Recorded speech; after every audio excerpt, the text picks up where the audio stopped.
انہوں نے دوسرے حضور صلی اللہ علیہ وسلم صحابہ کو دعائیں سکھاتے بھی تھے، گھر والیوں کو بھی دعائیں سکھاتے تھے.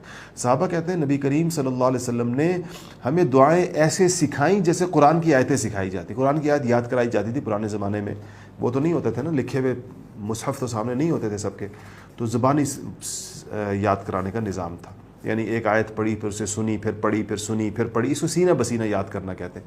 میرے والد صاحب رحمۃ اللہ علیہ نے پورا قرآن اس طرح یاد کیا تھا. قرآن شریف سامنے نہیں تھا. ایک نابینا حافظ تھے، ان کے استاد تھے، میرے دادا کے شاگرد تھے، اور یہ دو ہی استاد شاگرد چارپائی پر بیٹھے ہوتے تھے. تو ایک آیت وہ پڑھتے تھے استاد، پھر والد صاحب پڑھتے تھے. ہمارے گاؤں زیارت کاکا صاحب میں، تو نوشہرہ کے پاس ہمارا قصبہ ہے، وہاں رہتے تھے اس زمانے میں ہم لوگ. ہمارے بڑے، میں تو ظاہر بات ہے میری پیدائش سے بہت پہلے کی باتیں. تو یہ جو شاگرد تھے ہمارے دادا کے، وہ شاگرد تھے وہ حافظ صاحب، اور والد صاحب کہتے ہیں کہ وہ ہمارے ساتھ بیٹھے رہتے تھے سارا دن، اور ہمیں ایک آیت وہ پڑھتے پھر ہم پڑھتے پھر ہم ان کو وہ پڑھتے. اتنی دفعہ ہمیں کہلواتے کہ ہمیں یاد ہو جائے، پھر ہم اس کو پھیرے دیتے رہتے. تو بڑا عجیب طریقہ تھا وہ. اس کا میں آپ کو بتاتا ہوں شاید کسی کے کام آ جائے. مجھے بہت کہہ دیتے کہ اس طریقے سے یاد کرنا چاہیے، کبھی بھولتا نہیں. اور ان کو اتنا پکا قرآن یاد تھا والد صاحب رحمۃ اللہ علیہ کو، اتنا پکا. میں نے اپنی زندگی میں ان سے زیادہ پکا حافظ نہیں دیکھا. مجھے مدت تو بھول گئی، غالباً 30 سال فرمایا یا 40 سال فرمایا. مجھے کہا کہ 40 سال ہو گئے میں نے کبھی قرآن شریف کھول کے نہیں دیکھا. کہیں میں ایسے بھولا نہیں کہ مجھے قرآن کھولنے کی ضرورت پیش آئی ہو، یا قرآن کھول کر. وہ فرماتے تھے کہ میں دل چاہتا ہے میں دیکھ کر تلاوت کروں، لیکن مجھے زبان پہ قرآن شریف اتنا چڑھا ہوا ہے اور اتنا زیادہ رواں ہے کہ جب میں دیکھ کے تلاوت کرنا دل چاہتا ہے کہ یہ بھی ایک طریقہ ہے تلاوت کا کہ میں کبھی ایک قرآن شریف دیکھ کر پڑھ لوں اس کو. تو فرمایا کہ ناظرہ جس طرح کہتے ہیں ہم جس کو، تو کہا کہ میں شروع کرتا ہوں، لیکن میرے زبان پر قرآن شریف اتنا تیز ہے کہ میں اتنا آگے نکل جاتا ہوں پڑھتے پڑھتے. یاد بھی اتنا پختہ تھا کہ پھر میں ڈھونڈتا رہتا ہوں کہ میں کہاں پڑھ رہا تھا، مجھے قرآن شریف میں وہ جگہ نہیں مل رہی ہوتی. پھر اس کے پر آتا ہوں، پھر 1-1.5 منٹ اپنی آپ نظریں جماتا ہوں صفوں پر، پھر آگے نکل جاتا ہوں. تو وہ کہتے تھے کہ ہم نے جو قرآن یاد کیا وہ اس طرح تھا کہ استاد ہمیں آیت بتاتے تھے. مثلا الف لام میم ذالک الکتاب لا ریب فیہ، آیت بتائی، ہم نے کہا الف لام میم ذالک الکتاب لا ریب فیہ. استاد نے کئی دفعہ کہلوائی، اتنی کہلوائی کہ ہماری زبان پر آیت جاری ہو گئی. آیت یا 2-3-4 آیتیں ملا کر سبق جس کو کہنا چاہیے، سبق دے دیا استاد نے اس طرح. وہ کئی آیتیں بھی ہو سکتی ہیں، شروع میں کم ہوتی ہیں بعد میں بڑھ جاتی ہیں. تو فرماتے تھے اس کے بعد وہ ہمیں کہتے تھے کہ اب تم ان آیتوں کو جب یاد تمہیں ہو گئی، کہلانے زبانی بات چل رہی ہے، تو اس کا مطلب ہے کہ جب یاد ہو گئی، استاد نے یاد کرا دی اپنے سامنے بٹھا کر، کہلوا دی، اب ہم 4-5 آیتیں خود سے پڑھ سکتے ہیں بغیر دیکھے ہوئے. دیکھنے کا تو ویسے سوال نہیں، مصحف ہے ہی نہیں درمیان میں، استاد ویسے ہی نابینا ہے.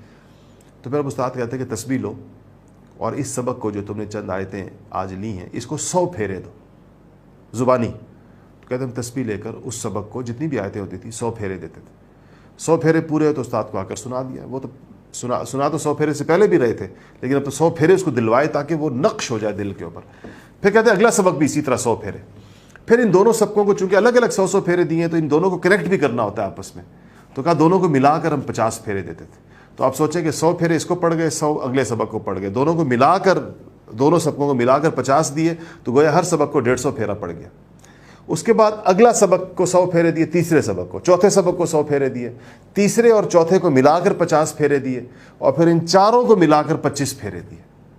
یہ 4 کا سیٹ بن گیا. ایسے ہی 4 کا اگلا سیٹ بنا دیا، 100 پھر یعنی 4 ہی ہو گئے. 5ویں چھٹے کو 100 ملا کر 50، 7ویں 8ویں کو 100 ملا کر 50، پھر 5ویں چھٹے 7ویں 8ویں کو ملا کر 25، پھر پہلے سے لے کر 8ویں تک ان سب کو ملا کر 13 پھیرے. یعنی ہر دفعہ پھیرے آدھے کر دیتے. تو تقریباً آپ سوچیں 100 50 25 کتنے ہوئے، 175. 175 میں 13 ملا دیں تو 78 اور 88، تقریباً 188 190 پھیرا ایک سبق کو پڑھ جاتا تھا اس طریقے کے ساتھ. یہ قرآن شریف پھر نہیں بھولتا انسان کو. یہ ساری عمر ایسے جیسے آپ کے دل کے اوپر تحریر ہے، جب مرضی پڑھیں. الف لام میم سے لے کے والناس تک. والد صاحب رحمۃ اللہ علیہ نے 1 رات کا ختم بھی کیا ہوا تھا جب سردیوں کی لمبی راتیں ہوتی، 3 رات کا ختم بھی کیا تھا. اب 4-5 راتوں کا ختم تو ان کے لیے رمضان کے اندر ایسا تھا جیسے معمول. اللہ پاک نے بہت پڑھنے کی توفیق دی تھی. سارا دن ہم دیکھتے تھے کہ حالانکہ بہت اونچے درجے کی کتابیں پڑھاتے تھے اور مختلف مضامین میں PhD کراتے تھے. ان کے پاس تفسیر میں، فقہ میں، حدیث میں، عقیدے میں، اتنے بڑے بڑے مضامین میں لوگ، انٹرنیشنل اسلامک یونیورسٹی اسلام آباد میں ان کے پاس PhD کرتے تھے اسٹوڈنٹس. اور لیکن اس کے ساتھ تلاوت. اپنی گاڑی خود ڈرائیو کر کے جاتے تھے یونیورسٹی، اور 30-35 منٹ ان کو لگتے تھے یونیورسٹی جانے میں. تو مجھے فرمایا کرتے تھے کہ میں جاتے ہوئے ایک سپارہ پڑھ لیتا ہوں یونیورسٹی جاتے ہوئے, یونیورسٹی سے واپسی پر ایک سپارہ, ڈرائیو کرتے ہوئے. حالانکہ ڈرائیونگ کے ساتھ تلاوت کرنا مشکل ہوتا ہے, اس لیے کہ آپ دیکھ رہے ہیں کہ دائیں بائیں لوگ آ رہے ہیں جا رہے ہیں, بریک لگ رہی ہے, ہارن, یہ وہی بندہ ڈرائیونگ کے دوران تلاوت کر سکتا ہے جس کو قرآن شریف بہت زیادہ پختہ یاد. تو فرماتے تھے کہ یہ اس یاد کرنے کی برکت ہے. اللہ تعالی ہم سب کو ایسا قرآن یاد نصیب فرما دے. بہت بڑی چیز ہے قرآن کے ساتھ جس کا دل لگ جائے, اس دنیا میں کسی اور چیز کی ضرورت نہیں رہ جاتی.